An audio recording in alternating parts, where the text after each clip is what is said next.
Welcome to the Ranjit Kumar Show podcast. Winners don't do different things, they do things differently. Hi, this is Ranjit. I'm head of sales capability and co-author of the book Winning It Together. Recently, I've done certification in KPI, psychometric assessment, Jigsaw discovery tool, and a master practitioner in NLP. And apart from this, I'm working with different clients as well. आज हमारा जो programme है, जिस programme में हमने जिस शख्स को दावत दी है, एक आम शख्स नहीं है, बड़ी ज़बरदस्त कोशिशें और काविशों से आगे बढ़े। वो ऑफलाइन एक बड़ी बात कर रहे थे कि कभी कभी जो हमारी ज़िंदगी में जैसे चल रहा होता है वो बहुत नुकसानदेह होता है, और जब भी हमारी लाइफ में कोई कठिनाई आती है वो हमारी असल पहचान होती है। एक बार कोई एक लंगड़ा आदमी घूम रहा था, तो उसको किसी ने पीछे से लात मारी तो वो सीधा हो गया। तो उसने कहा अल्लाह का लाख लाख एहसान है कि अगर ये लात ना मारता तो मैं कभी सीधा ना होता।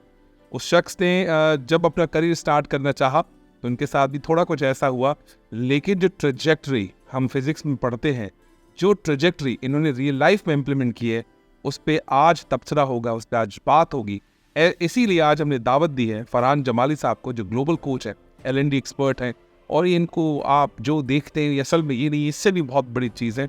इसलिए मैं चाहूँगा कि फरहान साहब आप अपनी जर्नी आप अपने ज़ुबानी बताएं, आप कौन हैं, क्या करते हैं, और ये जो आज सब कुछ कर रहे हैं, क्या ड्राइविंग फोर्स था और क्या एक ऐसी चीज़ है आपके पीछे जो दिमाग में रहती है कि यार अभी भी और कुछ बाकी करना है। तो आपका इंट्रोडक्शन और ड्राइविंग फोर्स पे बात करें। Okay, Ranjit, first of all, thank you so much for having me and I really appreciate it. सबसे पहले तो आपको बहुत बहुत मुबारक हो। ये जो ड्राइविंग फोर्स की आप बात कर रहे हैं, ये जो कंसिस्टेंसी की आप बात कर रहे हैं, इसके पीछे कुछ रोल मॉडल्स हैं जिनमें से एक आप भी हैं। Thank you very much. तो हम माशाल्लाह से आपका जितना काम है, जो आपकी 150% स्पीड है, हम उसके बड़े फ़ैन हैं। तो कुछ ऐसी चीज़ें हैं, कुछ ऐसे आप जैसे दोस्त हैं, कुछ ऐसे मेंटोर्स रहे हैं, कुछ ऐसे ज़िंदगी के तजुर्बात रहे हैं, जिनकी वजह से कहीं ना कहीं पे एक माइंडसेट बन गया है कि कुछ ना कुछ करना चाहिए। बिल्कुल सही। और फिर उसी को लेकर ज़िंदगी में कुछ ना कुछ कर रहे हैं। सही है। और बिलीव भी यही है कि जब तक आप कुछ करेंगे नहीं तब तक कुछ होगा नहीं।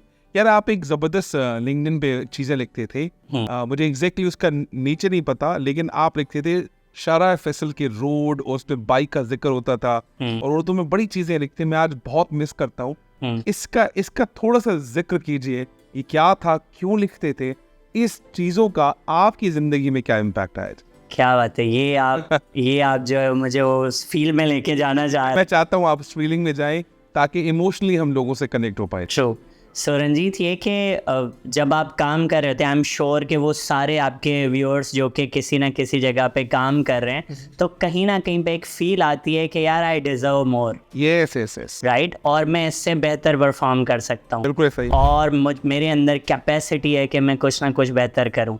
और ये ड्राइव हमेशा लोगों के पास होती है, पर बहुत सी बार लोग उस ड्राइव को लेकर किसी ना किसी कैद में बंद होते हैं। अब वो कैद के मुख्तलिफ वजूहात हैं कि जी रिस्क नहीं लेना चाहते, नौकरी नहीं छोड़ना चाहते, बट अंदर में वो अपने आप से डिस्कशन कर रहे होते हैं कि यार इससे बेहतर तो मैं डिजर्व करता हूँ। So this was a similar case with my profile as well. So I was working as a unit head L&D at a company, and I used to think यार मैं इससे बेहतर कर सकता। और यही वजह थी कि when I got that opportunity, when I was released कि जी अब मैं अपना काम कर सकता हूँ, so mentally I was ready for that. Because उसके पीछे 1.5-2 साल की एक थॉट प्रोसेस था। और उसके पीछे सबसे बड़ी वजह मैं हमेशा बताता हूँ, सबसे बड़ी जो मेरी ड्राइविंग फोर्स थी वो मेरे मेंटोर्स थे। और जो मेरे बड़े मेंटोर्स थे उनमें एक शाह लतीफ़ का एक शेर मुझे हमेशा तड़पाता था कि यार कुछ ज़्यादा करो। इकबाल का, अल्लामा इकबाल का एक शेर वो बहुत ज़्यादा तंग करता था। और कबीर दास जो सूफी बुजुर्ग रहे हैं, उनका शेर मुझे बहुत बड़ा तड़पाता था कि यार उठो कुछ करो। मिसाल के तौर पे इकबाल कहते हैं, खुदा तुझे किसी तूफान से आशना कर दे, जबरदस्ती कि तेरे बहर की मौजों में इस्तराब नहीं। कि यार कंफर्ट जोन में पड़े हुए हो, कोई चैलेंज ही नहीं है लाइफ में, आराम से उठते हो, काम पे जाते हो, घर आ जाते हो। तो इकबाल सॉर्ट ऑफ लाइक बद्दुआ दे रहे हैं कि खुदा तुझे किसी तूफान से आशना कर दे। फिर एग्जैक्टली इन्हीं तरह की चीज़ें भिटाई से भी सुनी कि जी अब I used to work, regular काम चल रहा है, अचानक से ना एक आवाज़ आए कि वेठो पुछी पर कर का ही यार हलण जी, अज आदेसी मर सुबह ही मरंदो सबको। जबरदस्त। मैं चाहूंगा इसको थोड़ा सा आप तशरीह भी करते, बड़ा अच्छा लगा जी। तो भेटाई की आवाज़ आती कि बैठो पुचिंग पर कि क्या ये लगाया हुआ है, क्या ये मीडियोकर बातें कर रहे हो, क्या ये माजी के किस्से लेकर बैठे हुए हो, कर कहाँ यार हलन जी, भाई उठो वो करो जो करना चाहते हो और अज आदे सी मर, और जो करना चाहते हो आज ही करो, सुबह ही मरन दो सबको, वरना कल तो वैसे भी तुमने मर जाना है। एब्सोल्युटली। तो सिमिलरली ये जो कॉन्सेप्ट्स होते थे ये पीछे तंग कर रहे होते थे कि भाई कुछ डिफरेंट करो, कुछ नया करो, अपने आप को चैलेंज करो, अपने स्किल सेट को जाके चैलेंज करो। तो शायद यही वजह थी कि फिर वो एक फेथ वाला जो एलिमेंट हम डिस्कस कर रहे थे वो कहीं ना कहीं पे डेवलप हो गया। फरहान, जब ये सब कुछ आपके साथ हुआ तो आपके पास फैमिली का प्रेशर होगा, लोगों का प्रेशर होगा, और आपको लगा होगा यार आज घर जा रहा हूँ, कल क्या बताऊंगा कि मेरे पास आज वो जॉब नहीं है या फिर मेरे पास वो रिसोर्सेज नहीं है। क्या थॉट प्रोसेस था? क्योंकि हाथ में आपके लिए कोई नौकरी लेकर नहीं बैठा, ना आपके लिए कोई काम तैयार करके बैठा है फरहान आएगा हम काम दे देंगे। तो शुरुआत में क्या थॉट प्रोसेस था, और उस थॉट प्रोसेस को चैनलाइज करने में आपने अपने आप को कैसे आमादा किया?